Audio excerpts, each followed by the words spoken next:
정적 인터뷰, 이번에는 국민의힘 현역 의원 가운데 처음으로 출마 선언을 예고한 나경원 의원과 만나보겠습니다. 전화 연결돼 있습니다. 의원님 나와 계시죠? 네, 안녕하세요. 처절하고 절실한 마음으로 오늘 국회에서 출마 선언을 한다고 밝히셨습니다. 어떤 이유에서 출마를 결심하셨습니까? 저희가 사실은 대통령 탄핵 이후에 과연 우리 당이 어떻게 해야 되기에 대한 많은 고민을 했습니다. 어떤 분들은 당이 자숙해야 된다 이런 말씀들도 하셨지만 정말 지금 대한민국이 위기라고 생각을 합니다. 아시다시피 지금 우리 대한민국은 미래에 지금 가장 성장 동력마저 다 성장의 불씨도 꺼진 상황에서 통상의 위기, 안보의 위기에 있습니다. 그런데 이럴 때 과연 대한민국은 어떠한 체제 하에 어떠한 발전을 해야 되는지 보면 결국 이 보수의 가치와 보수의 그 정신으로 다시 시작해야 될 것이다. 이런 마음으로 오늘 출마 선언 결심했습니다. 네. 잠시 후 오후죠. 오후에 있을 출마 선언에 어떤 내용을 좀 담으실 건가요? 미리 너무 많이 말씀을 드릴 수는 없고요. 네. 사실은 제가 이제 국회의원으로서 처음 출마했다 이 말씀 하시는데요. 국회의원 출신, 적어도 의회 민주주의를 잘 아는 사람이 다음 대통령이 되어야지, 저는 어쨌든 저희가 다시 여당이 될 때 이 거대 야당과 맞서야 되거든요. 근데 그 거대 야당이 아시다시피 이번 탄핵 재판 과정에서 국민들이 많이 아시게 되셨습니다. 이 여당의 발목 잡기 29번의 줄 탄핵부터 시작해서 여러 가지가 있는데 이 거대 야당과 맞서려면 또 거대 야당의 협조를 받아내려면 정말 의회 정치를 잘 알아야 된다고 생각을 합니다. 그래서 많은 분들이 국회는 정치를 그들이 싸우는 곳이라고만 생각하는데요. 저는 국회와의 협조를 얻지 않고 어떤 정부도 잘할 수 없다. 그런데 이재명의 대표가 만약에 대통령이 된다면 이 지금 가장 국민들이 걱정하는 것은 의회 권력도 다 가졌는데 행정 권력까지 가져봐라. 그러면 결국은 이것은 한마디로 의회도 그동안 그렇게 독재적으로 운영을 해왔는데 이 행정 권력도 가졌게 되면 이것이 너무 많은 권력을 하나가 가지게 되고 그것은 대한민국의 퇴행으로 나타날 것이 뻔하지 않느냐 이런 걱정들이시거든요. 그래서 그런 의미에서 저는 이 의회 정치의 복원부터가 대한민국을 바로잡을 수 있고 그걸 잘할 수 있는 사람 역시 의회를 잘하는 사람이 할 수 있다. 이런 말씀을 드리게 됐습니다. 네. 나경원 의원이 생각하는 이번 대선의 시대 정신이라고 할까요? 뭐가 있을까요? 이번 대선의 시대 정신은 결국은 지금 그 국제 정세가 굉장히 빠르게 변하고 있지 않습니까? 네. 지금 관세 전쟁도 있고요. 결국 이 가운데 대한민국의 국익을 누가 지켜내고 대한민국 국민의 이익을 먼저 잘 지켜낼 수 있느냐 이걸 국민들이 바란다고 생각을 합니다. 그래서 저는 국민 퍼스트, 국익 퍼스트라는 그런 이야기를 하고 있는데요. 네. 그래서 그것을 지켜내야지만 결국 대한민국 국민이 더 편안한 나라가 되지 않을까 이렇게 생각합니다. 이번 대선에서 내놓을 핵심 공약, 대표적인 공약 한 가지만 말씀해 주신다면요. 너무 많이 다 말씀하라고 그러시는데요. 인터넷에서요.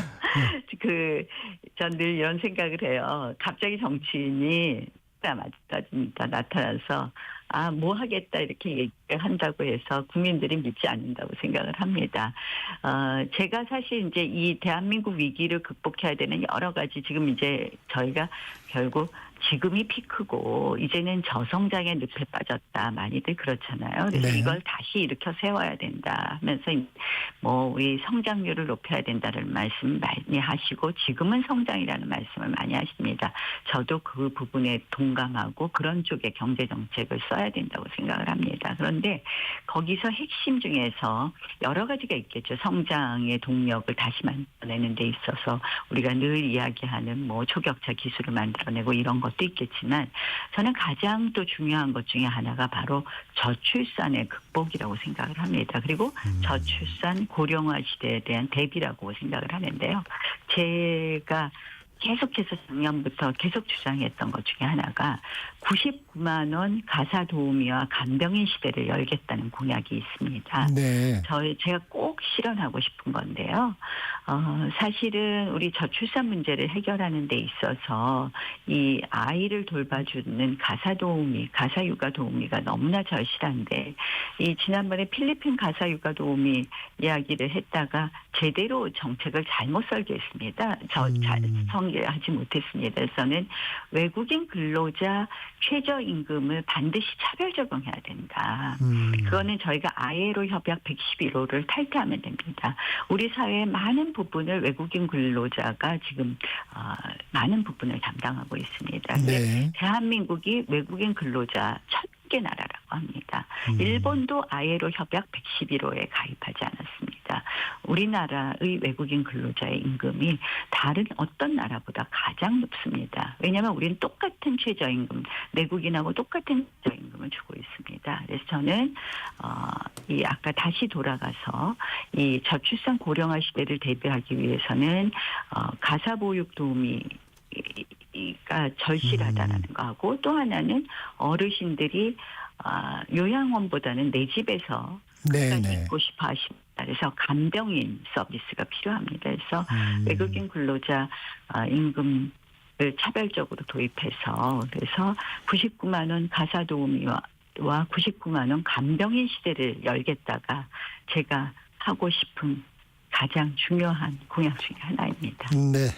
그리고 그것이 성장 동력을 회복하는 데 있어서 굉장히 중요한 키 정책이 될 수 있다고 생각합니다.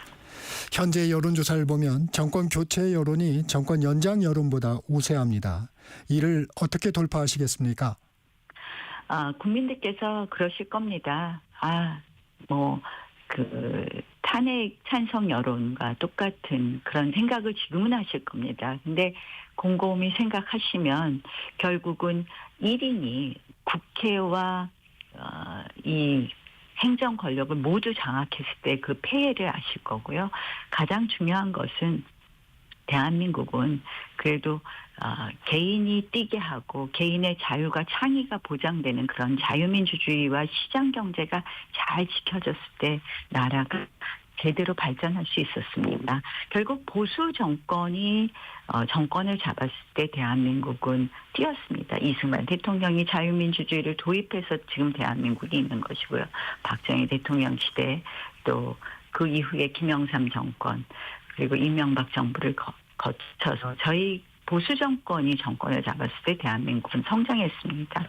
그래서 그런 부분에 있어서 많은 국민들이 생각해 보시면 이재명 대표 1인에게 모든 권력을 줄 수는 없다. 이런 생각을 하실 것 같습니다. 이 얘기도 여쭤보겠습니다. 지난 5일이죠. 윤 전 대통령 파면 다음 날인데 한남동 관제에서 윤석열 전 대통령과 만나 차담을 하셨어요. 윤 전 대통령과는 어떤 대화를 좀 나누셨습니까?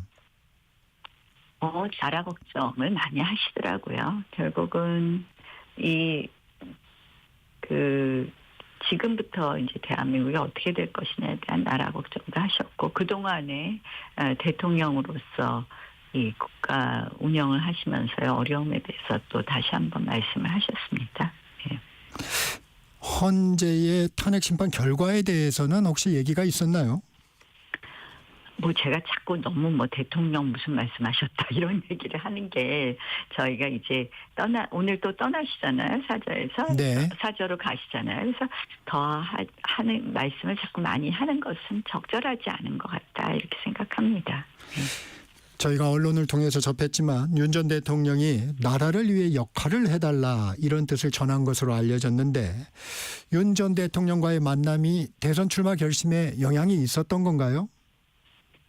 뭐 그 대통령의 만남이 꼭 대선 출마에 영향을 대통령의 만남 때문에 대선 출마를 한다 이렇게 말씀드리기는 어렵지만 또 그 말씀 중에서 새겨드릴 부분도 있었다 이렇게 생각합니다. 네.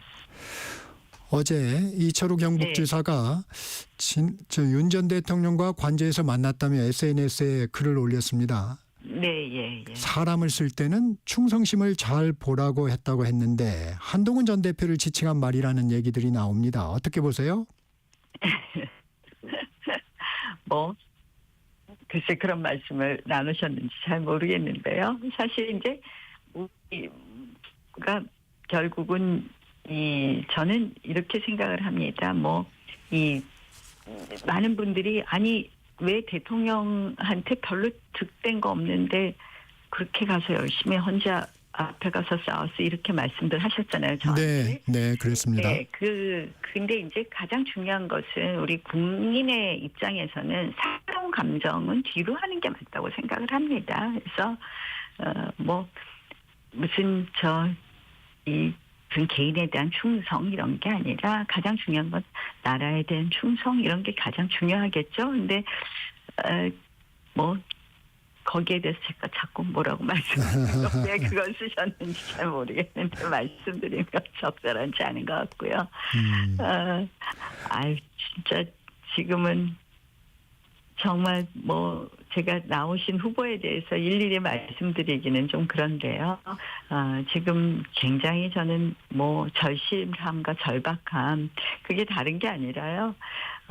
저희는 대통령을 2번이나 탄핵이 됐잖아요. 저희 정당에서. 네. 그렇지 않습니까? 근데 그 지난번 탄핵 이후에 문재인 정부를 생각하면 정말 또 이렇게 그냥 정권을 내주어서는 대한민국이 또 큰 어떻게 보면 퇴보가 있겠다 이런 생각을 합니다.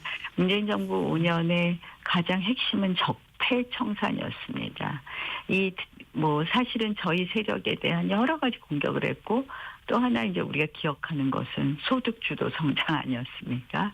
근데 그것이 결국 대한민국의 지금 오늘의 어떻게 보면 성장 잠재력이 거의 실질적으로 지금 소멸되는 이런 저는 결과를 가져왔다고 생각을 하는데요. 그래서 우리가 힘을 내서 다시 국민들과 함께 일어서야 될 때가 아닌가 이렇게 생각합니다. 그러다 보니까 어떤 후보에 대한 제가 평가를 하기가 그러네요. 네, 윤 전 대통령이 이처럼 국민의힘 경선 후보들과의 만남을 통해서 메시지를 주는 것은 어떻게 생각하세요? 저는 대통령의 메시지를 자꾸 우리가 이용해서는 안 된다고 생각을 합니다. 네. 그래서 뭐 대통령께서 꼭 메시지를 준다는 것보다는 이제 지금 보니까 저를 그때 관저에 오라고 하셨잖아요. 지난 네. 토요일에. 그래서 그 이후에 지금 전부 다들 또 대통령 만나뵈러 가고 막 이렇게 사진도 나오고 뭐 그러더라고요. 그래서 이게 우리가 이 윤 대통령의 공과가 있습니다. 저는 대통령께서 참 잘하신 것 중에 하나가 그래도 대한민국의 자유민주주의를 이야기를 한 이승만 대통령을 다시 좀 세상에 꺼낸 점이라든지 그 한미 동맹을 강화하고 한일 관계를 완전히 복원한 부분이라든지 이런 점은 잘하셨다고 생각을 합니다. 그런 공에 대해서 우리가 같이 하고 그것을 뭐 발전시키고 이런 부분은 몰라도 이 대통령을 선거에 자꾸 끌어들이는 것은 결코 그렇게 좋지는 않지 않을까 이렇게 생각합니다. 네. 국민의힘 내에서도 이번 대선이 윤석열 대 이재명 구도로 간다면 패할 수밖에 없다는 기류가 있습니다. 윤 대통령이 대선 국면에서 메시지를 주는 부분에 대해 지금 말씀을 해 주셨는데 선거의 구도에 대해서는 어떻게 생각하십니까? 그러니까 제가 아까 드린 말씀은 대통령을 이용하는 걸 하지 말라는 거고요. 후보들이. 네. 그런 분이고요. 선거의 구도요. 선거의 구도를 뭐 결국 어떤 선거에 국민의힘은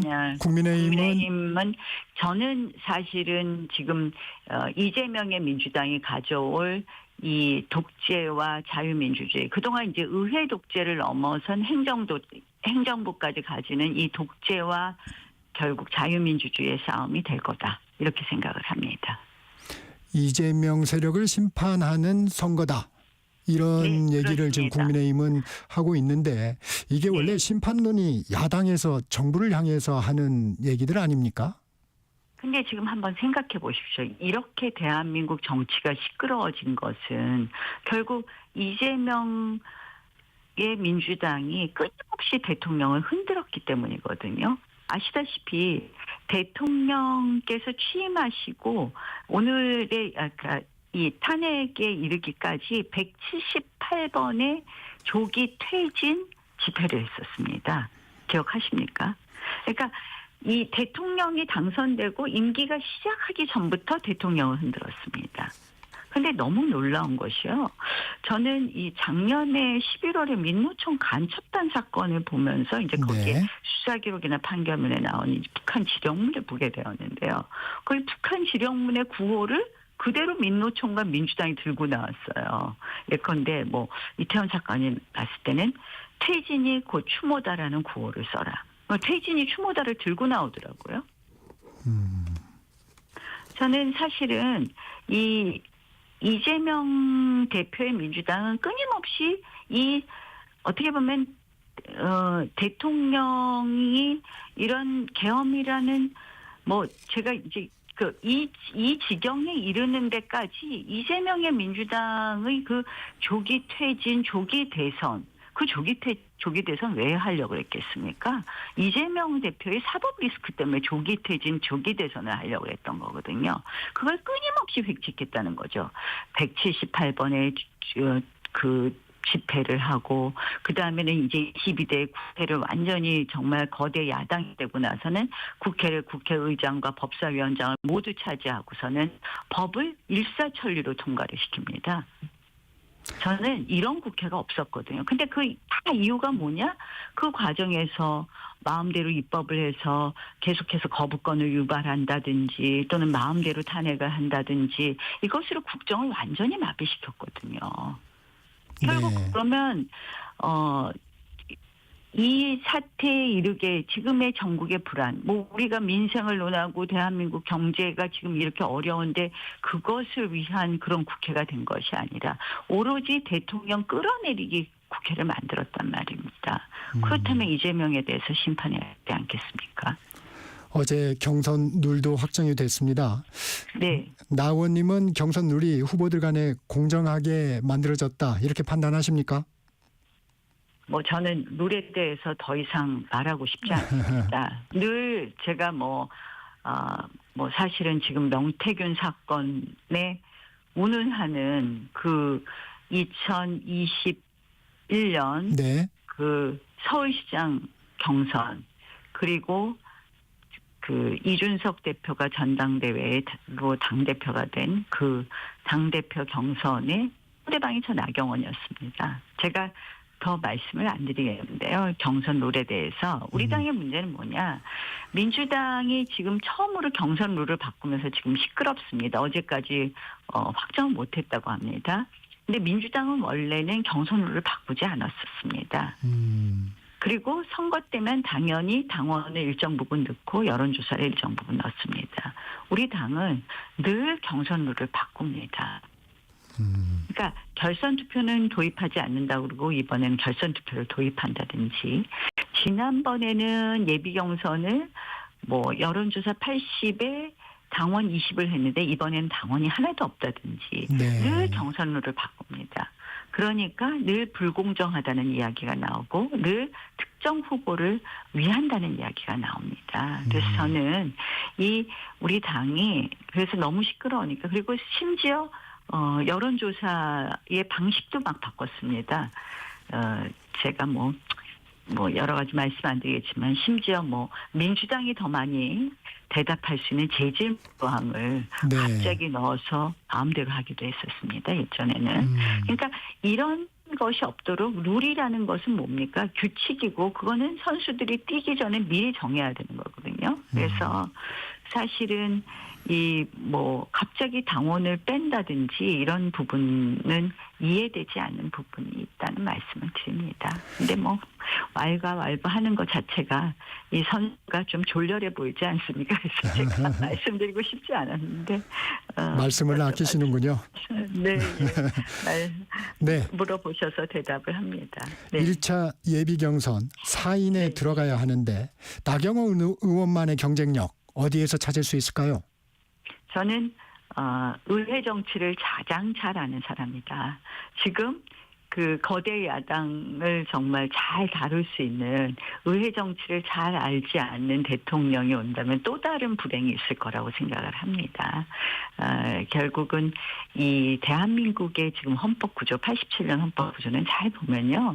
많은 분들이 제왕적 대통령 그러는데 이 일당이 압도적인 다수당이 되는 국회의 실적 국회의 모습을 예정치 못했습니다. 네. 그래서 사실은 의회 권력이 굉장히 셉니다.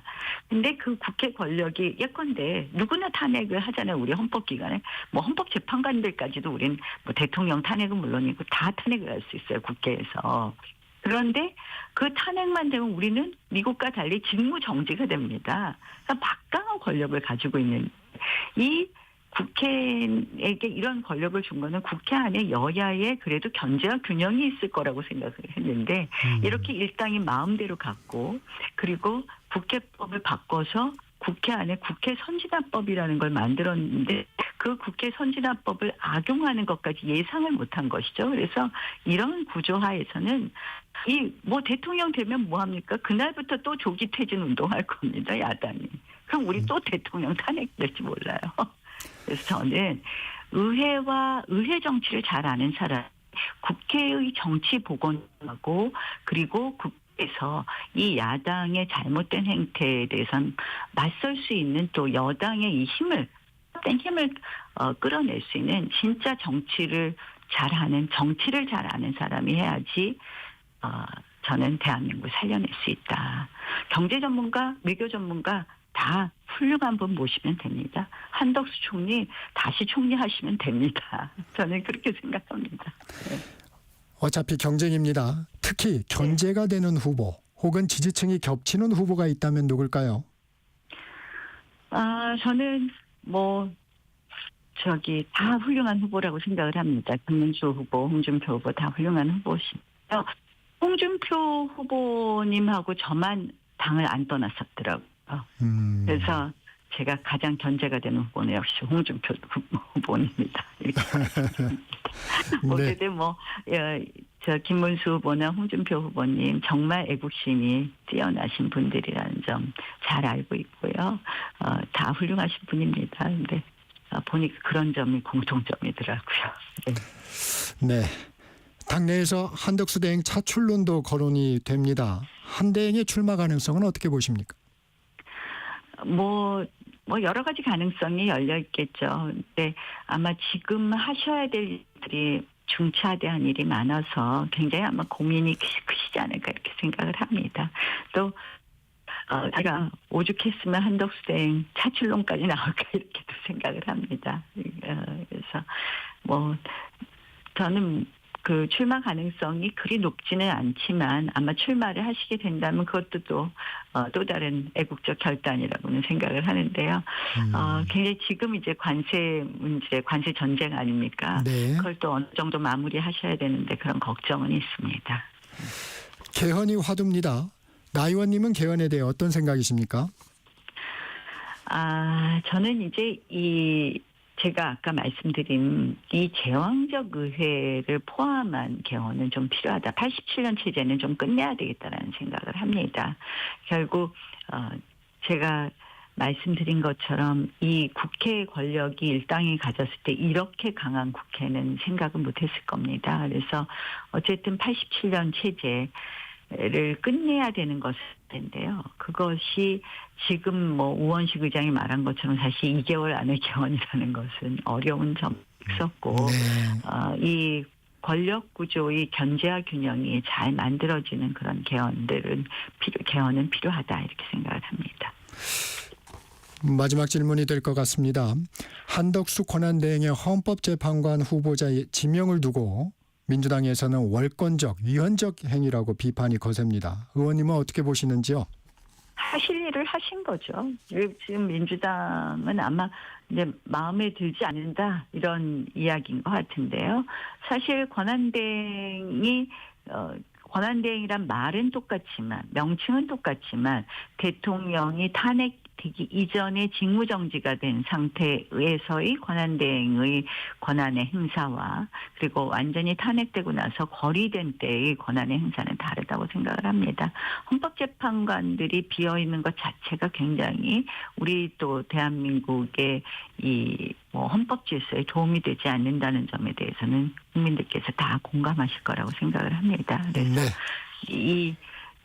지금 당연히 탄핵이 되신 상태이기 때문에 하실 일을 했다 이렇게 생각을 합니다. 네, 여기까지 듣겠습니다. 지금까지 나경원 국민의힘 의원이었습니다. 고맙습니다. 네, 고맙습니다.